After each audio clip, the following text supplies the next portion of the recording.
Sara, I'm really pleased that you've joined us, because one of the things as a government that we're trying to do is deal with the fact that a lot of the challenges that this country faces have been challenges for a very long time.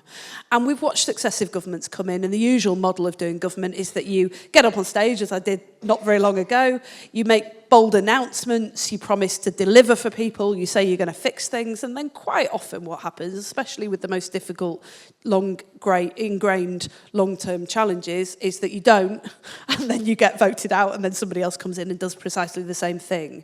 And I think people find that very frustrating. I find it frustrating because actually I think solving this nation's challenges takes a nation. And so what we're trying to do with this series is bring in voices from around the country, people who've thought deeply about some of the challenges that this country has, so that we can have a proper conversation. And we're deliberately choosing people who will challenge us, and not to preempt what's about to happen, but I'm pretty sure you're going to challenge me. I've watched Dragon's Den, I know how it goes. And we really want that. And so I wanted to kick off by asking you, you founded a successful business. And as the introduction said, you're one of this region's most successful creative entrepreneurs. Why aren't there more? So here's the thing. My life is very, very different to yours, okay? In business, we have to build win-wins, okay? That's how business works. And I sit in this really unique place where I straddle the world of business, but I have this fun little side hustle as a TV career, and I experienced the TV industry and the BBC through that. And it fascinates me that is not a business. And the only way we can make anything work in business is creating win-win opportunities for everybody involved and long-term. It's all about giving the business enough cash in the short term to have the oxygen to survive, but to know what the long-term looks like so we can go after it. And to your point, because there's so much change all the time in government or in people coming through, it's so hard for you to commit to anything long-term. And the biggest stride forward for me that I saw happened was the whole concept of devolution. When you said, we're in here, and we're in here for 30 years, and we're going to do stuff, and we're going to make it work over 30 years. And for me, I sit here as somebody who just turned 40 last year thinking, brilliant. So actually, for the first time, I can see in my lifetime, there's the potential that we might make an impact.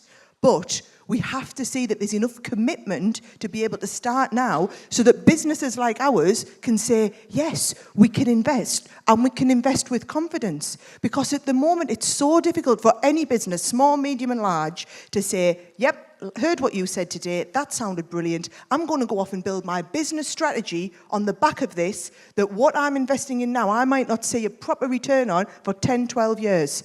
You're not going to be here in 10 or 12 years. Somebody else is going to be sitting here with let's be honest about it. But someone else is going to be sitting saying something completely different. But I need to know that whatever commitments I've made in my business and put my hard-earned money behind what we're doing is actually going to have the longevity. That's what we need the commitments for, that we're here to do stuff, not just today. We're putting the foundations in for tomorrow so that our entrepreneurs in the region can get behind, right, I'm on board with that. Because at the end of the day, your money's great, but there's only this much of it. Yeah. What actually matters is all the big business people and the ones with the deepest pockets going, oh yeah, they've committed to something. It's a long-term thing. We're going to come to the Northeast. We're going to commit. We're going to invest. We're going to build TV studios, or we're going to invest in our young people through university that are going to be the people of tomorrow. But we'll make that investment now, knowing that we won't get the benefit for however many years. And it's harder in business because we need to see the return. We can't. It's not just a pot of money we're choosing to spend. There has to be a commercial return for us that we can measure. Yeah. No, that's sort of music to my ears, really. Ernie Bevan, who was the Minister for Labour in the post-war government, said that he wanted to be Minister for Labour for 50 years. And he didn't mean that he actually wanted to be Minister for Labour for 50 years. Don't panic. I might be here in 12. I'm pretty sure I won't be here in 50. But what he meant was that they were together with the trade unions and business. They were building a workforce and a settlement that would last for decades. And we've heard that so much from many of the people in this room and from people across the creative industries. I think devolution does really help with that. I keep staring at Tracy Brabin. Sorry, Tracy, I'm staring you out, but I've learned a lot from Tracy about that. I think people who have skin in the game and a stake in the outcome make long-term decisions in the collective interest because they can't do anything else.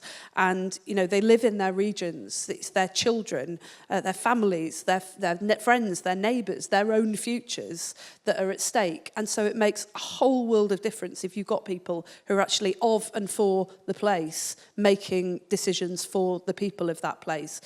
And talking to the people of that place, one of the things that I really wanted to ask you about was about young people in this region.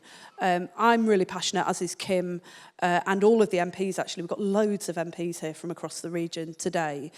We're really passionate about making sure that young people can get those opportunities.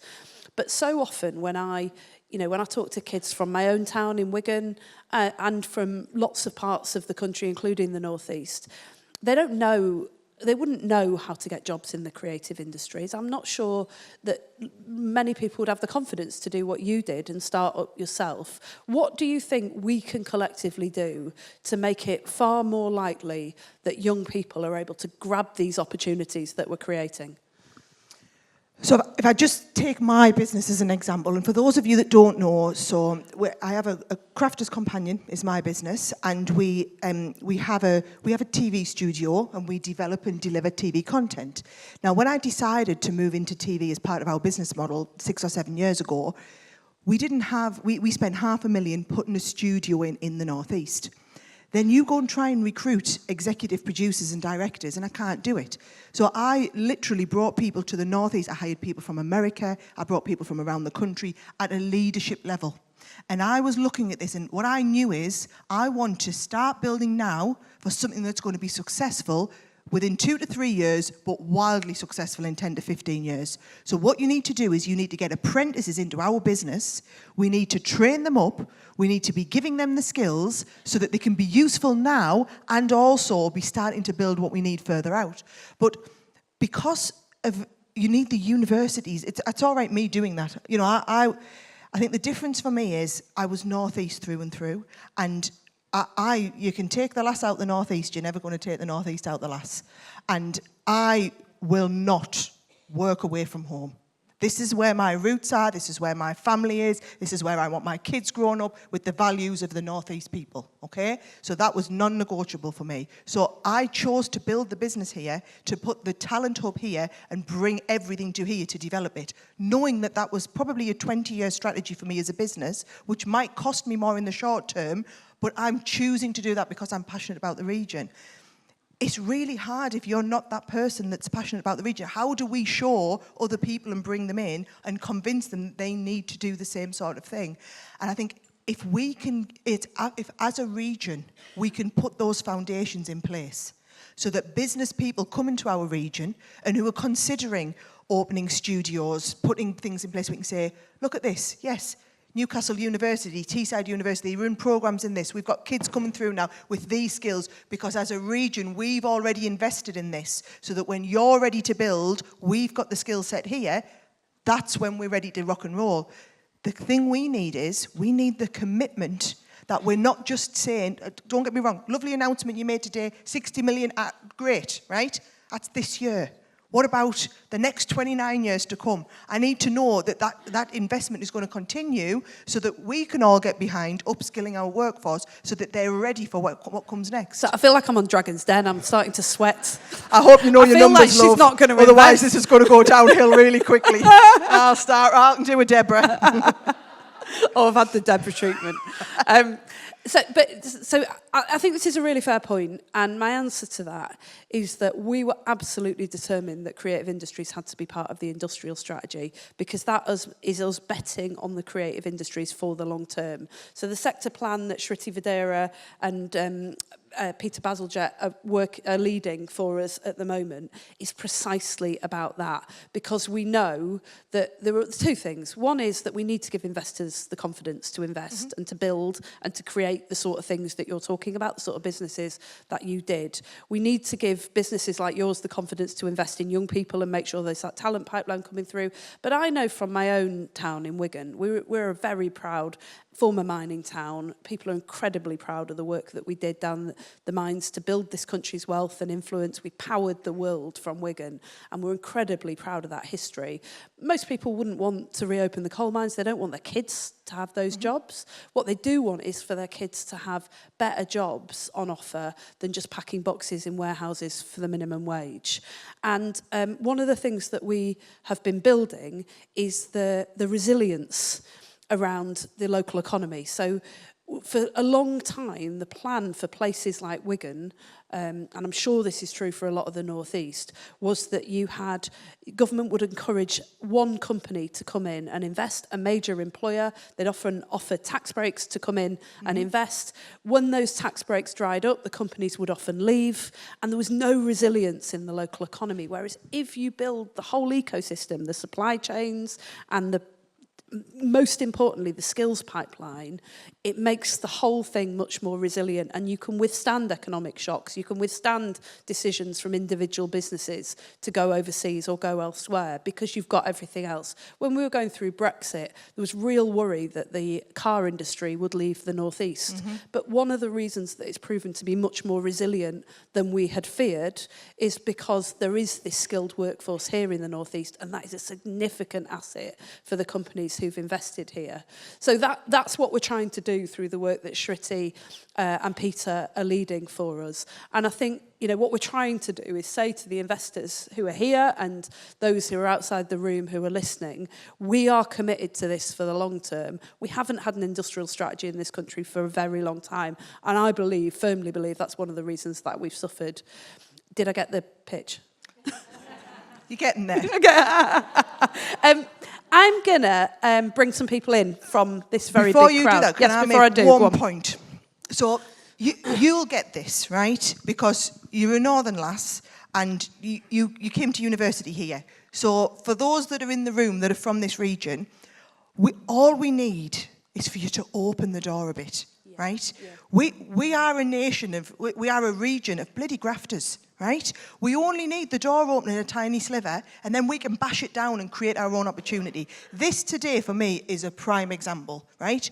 You could have chosen to hold this event anywhere in the country. Yeah.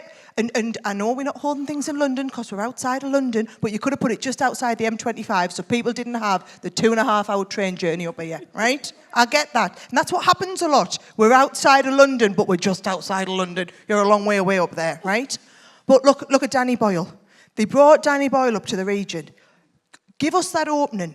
Danny Boyle sees the region, falls in love with the region, 2 £60 million movies made here, right? You host the comedy event not you. You represent. They host the comedy event up here in the North East. You bring the whole of the comedy network for the UK to the region. Everyone goes, wow, it's awesome up in Newcastle. Loads up here. We'll come and do more up here. Just the sheer fact that you are hosting this here, this is the opportunity we need. Your money's great, it's brilliant, but we need you to bring all of the people who are the decision makers to come to the North East, to experience our people, to see how beautiful this area of the world is, how hard working our people are, how we'll make the most of opportunities. Put us in front of them and we'll make that business happen. That's what we do. Yeah. But we need you to bring them. We're just that forgotten area of the country that nobody talks about. Nobody goes to visit because we're so far away. And I'm sure other areas of the country all feel the same thing. But give us that little bit of an opportunity. We'll pick it up and run with it. Yeah, I think so much of the debate about regions in recent years in the UK has been about what's missing. And actually, one of the things that I love about having elected mayors is that they've really started to drag the assets and potential of our regions onto the national agenda. Mm-hmm. So more now than ever, we talk about what is there, what exists. Like when I was saying in the speech today, You know, if you come to the Northeast, you realise straight away why the film industry wants to invest here. It's just so obvious. But if you've never been, you wouldn't know. And so that is one of the messages that I've been taking to the industries, the creative industries in London, is that, you know, if you're a national broadcaster, you have no right to call yourself a national broadcaster if you're not telling the stories of the whole nation and drawing on the talents of the whole nation. And actually, we've seen some amazing examples of that, whether it's Vera or Happy Valley, Derry Girls. You know, we're seeing voices The coming Big through Idea Works coming to a screen near you, Oh, 3rd of February. Here we You'll go. see how awesome innovation is in the Northeast. Don't you worry. I'll make sure everybody sees us up here. It's great, you know, and the most watched TV programme over Christmas with Gavin and Stacey. People want this. It matters, and it matters that people see themselves reflected in our national story, which is one of my particular passions. But let me bring people in, because I know you're a creative bunch, and I know that you'll be itching to join in this conversation. And if people don't put their hands up, I'm going to pick on someone. Hello, Tom. Can you introduce yourself? Yeah. Tom Keel from UK Music. And just picking up on that regional theme, I think it's brilliant to be in Newcastle Gateshead at the moment. In particular, it's a very creative month, because in a couple of weeks' time, I think we've got the Association of British Orchestras who can be back. And also we've got the MOBO Awards as well coming in mid-February. And I think that's a really important moment, a really great testimony to the region and the local area to get such an important award for celebrating music of black origin in these cities. My question, obviously coming from a music industry background, is probably remiss for me not to bring up the AI conversation in this context. And thank you for your strong words in your speech earlier. Obviously, there's a lot of concern. There's a consultation going on at the moment about copyright and potential changes there. I wonder if you could provide maybe some further reassurance about how, and obviously the theme here is about growth, how we grow the creative industries, but also ensure that we maximise benefits coming out of artificial intelligence too. Yeah, well, so I was waggling my eyebrows at Chris Bryant, who's sitting just behind you, because Chris, as well as being a minister in DCMS, our department, is also a minister in the Department for Science, Innovation and Technology. And that's enormously important to us, because we see enormous benefits of AI, we see the huge potential, and I know I keep going on about it, but when I was with Ed Sheeran the other day, did I mention I met Ed Sheeran? 39 times, says Chris. I went to see this incredible ecosystem that he's building through his foundation in Ipswich, where they're not just providing world-class facilities at the local state schools, but they're then building the entire ecosystem of grassroots live music venues from the very small up to the very large, so that with apprenticeships to make sure that young people can try out careers in the music industry, understand what's there, and get the skills and the qualifications that they need to go on and have successful careers. And it was a really inspiring thing to see. But you know, one of the things that we did talk about was that I referenced the Paul Simon line, every generation throws a hero up the pop charts. But we haven't had that many, actually, in that we've got some credible success stories, but we haven't had that many in recent years. And I think there's, you know, the lack of the pipeline is one of those factors, but so too is the worry around AI and about content creation and about proper remuneration. I don't know if anyone saw it, but the Culture, Media and Sports Select Committee in Parliament did this incredible report where they showed just how little income musicians make from streaming services like Spotify. And I can't help but think that the worry about not being able to make a living in the profession is something that really holds people back.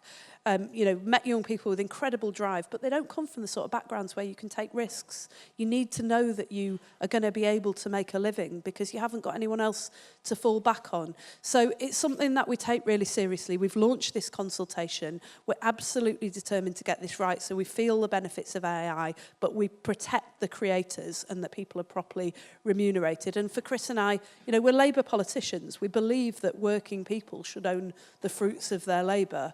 And this, you know, in a modern setting is precisely one of those challenges that we're absolutely determined to rise to. I don't know, Sarah, if you come across this challenge about people being fairly rewarded for their work. Oh, we have it all the time in the craft industry. And what it's a really difficult one to balance, but I always coach people and I say, you should never reduce the value of your skill It's not acceptable to say to somebody, yes, it's okay to just do this, because as soon as you start on that path, you're on that way down. And it's up to us within the industry to establish the value of that and what it's right to be paid for. Yeah. Yeah, I think it's something that I know worries people across the creative industries enormously, and I hope that some of the things that I said today provide some reassurance that we are taking this seriously. And I have to say, actually, that as a government, we work really closely together on this. So as well as Chris sitting across 2 departments, I have a really strong relationship with Peter Kyle, who's our Secretary of State for Science, Innovation and Technology, and we're really determined together to get this right. You know, I was asked by my opposite number whether we were at loggerheads over it, and I couldn't resist saying to him, unlike you guys, we do actually like each other. Anyway, right, who else? Yes. So my name's Corinne Lewis-Ward, and I've got a couple of bits of things I wanted to say. So I have a company called Powder Butterfly. I produce posh souvenirs and sell them on the quayside every Sunday. And my customer base is people from all over the world, and they are always really surprised at how amazing the North East is. And I think that that's testimony to what a great place it is and how wonderful the people are. But I also have a community interest company called Creative Heritage Studios, and I'm just interested to ask you what kind of plans you have to support the neurodiverse community within the arts and cultural sector, seeing as they make up about 20 to 40% of the cultural sector. We work with young creatives who are neurodiverse, so I'm really interested to hear about what your thoughts are on that. That's a really great challenge back to us, actually. And Catherine McKinnell, who is one of the education ministers, is here today. I will definitely pick that up with her and Bridget Phillipson. I think that is, you know, we talk about supporting the creative industries. We have to think about supporting the people in them. And that's a really good challenge back to me. I don't know, Sarah, if you wanted to come in on this, because you must employ lots of people from different backgrounds, and presumably that's a great source of strength. It was so interesting for you to say that the neurodiverse community made up 20 to 40% of this sector. I've never heard that statistic before, but given what a creative business we are, something's just clicked for me. I now understand why we have so many neurodiverse people in the business, because they are the most creative people. And it astounds me. To be successful, I have had to create an environment where those people feel comfortable, where they are celebrated for their differences, and where they feel like there is a platform for their creativity to be realised. And then quite often, they don't have the, as in many businesses, I'm the entrepreneur at the head of the business, I've got 120 odd staff who are behind me making this work. They aren't the entrepreneurs, they've got all the ideas, they just need a commercial person to commercialise it. But yeah, I have some incredibly creative, neurodiverse people in the business who just need a home where they feel loved and can be their best creative selves. And I just find the more businesses lean into this, I actually think it's one of my big USPs as a business, that I've done this when other people in my industry haven't. Can I ask you, what do you think that government in particular could do to support people better? And are there things that we could learn from people like Sara? What more could business do as well? I am neurodiverse, my son's neurodiverse, so we've been through the assessment process, and the education system for young people is really challenging if you're neurodiverse. I think more grassroots opportunities for those young people to actually engage with the cultural sector before they leave school is really important.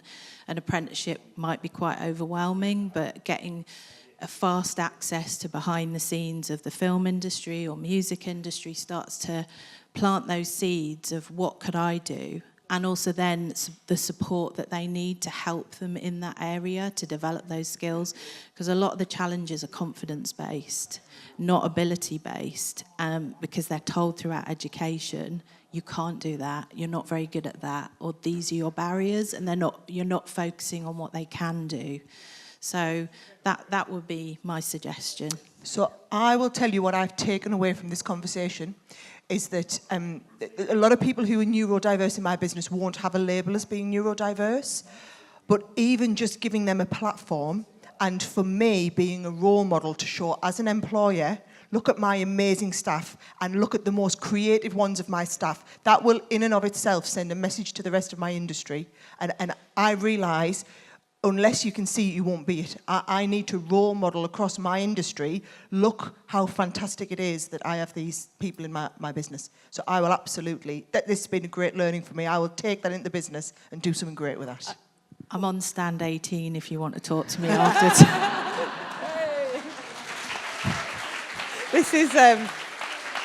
This is what you get with the creative industries. But I don't know if you probably couldn't see, but behind you everybody was nodding. And the people who were nodding most vociferously were Shriti and Baz. So that is great news, and thank you for that. Yes, gentleman here. Firstly, I'd like to say thank you to Lisa and to you, Sarah, for this conversation. I want to say, so I'm building a time travel app, and my name's Alvin. I run Vigator, so I'm 7 months in. And the honest truth is, I'm 7 months into the game, you know, first time entrepreneur. And the truth is, and I can only speak anecdotally, and I'm sure some people can relate, the hardest challenge is funding, is support our incubators. And I think for us, like, yeah, a lot of us would have voted for Labour and all that sort of thing, and we want to see execution over saying this will happen or this could potentially happen. So I guess from my perspective, what are things that are set in stone that will happen in the Northeast or in other areas of the economy? Yeah, so particularly the thing that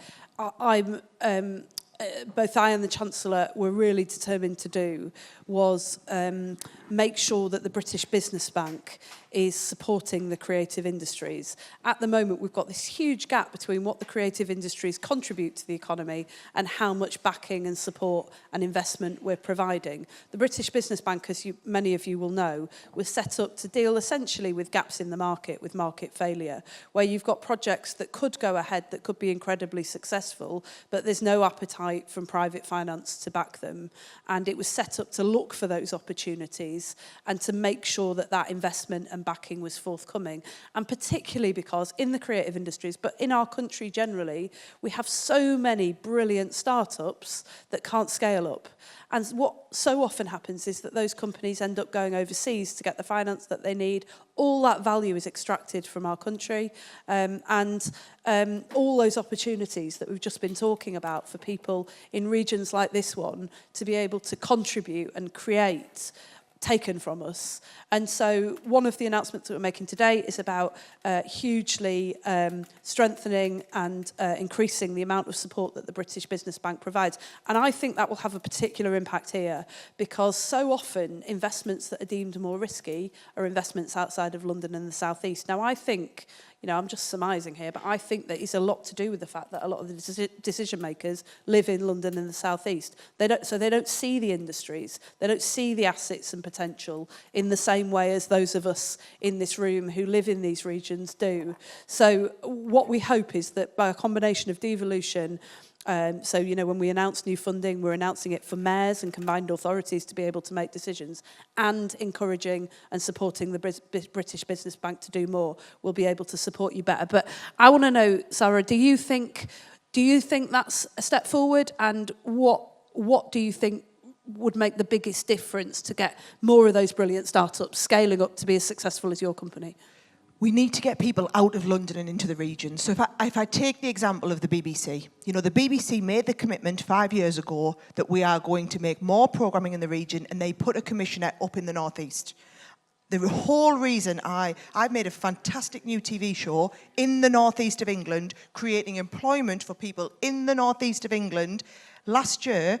And I did that because the BBC put a commissioner here. She made it her job to get to know the talent in the region, to get to know the businesses here, to bring everybody together and to find ideas and make opportunities, okay? That needs to happen across every sector of the creative industry. Not just a BBC commissioner, everybody. And then we need to go one step further because we need to get the decision makers out of London. Because it's as brilliant as it is that we've got somebody up here who can do all of that, her boss still sits in London. So the people who are actually holding the purse strings and making the decisions are still not in our region, not seeing everything that we've got to offer, and they're making a decision about North East or any region not being there. If we can push people to get out of London, get out into the rest of the country and see what's here, put opportunities here, start having meetings. Crikey, the day when I don't have to get up and get that 6 o'clock train into London because someone expects me to have a meeting with them at 9 o'clock in London, right? They can come up to Newcastle and have a meeting up here, and then they'll say, but things like this today are the start of that. You bring them to us, we'll make the opportunities. I'm starting to wonder if we're the same person. You're like a much more successful version of me, I think. I've got a very scary thing saying time's up here, but I just want to ask you, if there's one thing that you want every one of us, including me, in this room to take away and do, what is it? Okay, you've been up here now. Those of you who aren't from the region I'm talking to now, you've been up. This region is full of people like me who are insanely passionate about this region and will work phenomenally hard. You give us an opportunity, we'll make it work. Come and make your TV programmes here. Open your studios that you've got here. Put opportunities, put them here.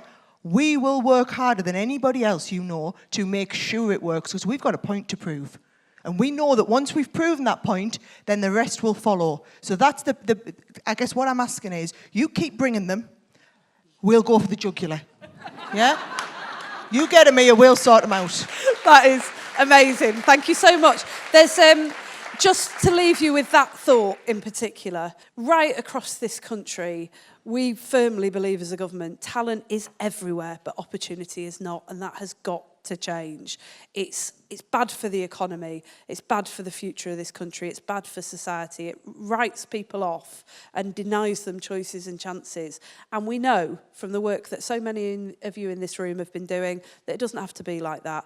So I just want to thank you, Sara, because you've pepped us all up, you've given us our marching orders. I will keep bringing people here, and I will hold you accountable for that. And you will make this Don't you worry. I'll look forward to appearing on my second Dragon's Den sometime soon. Thank you so much.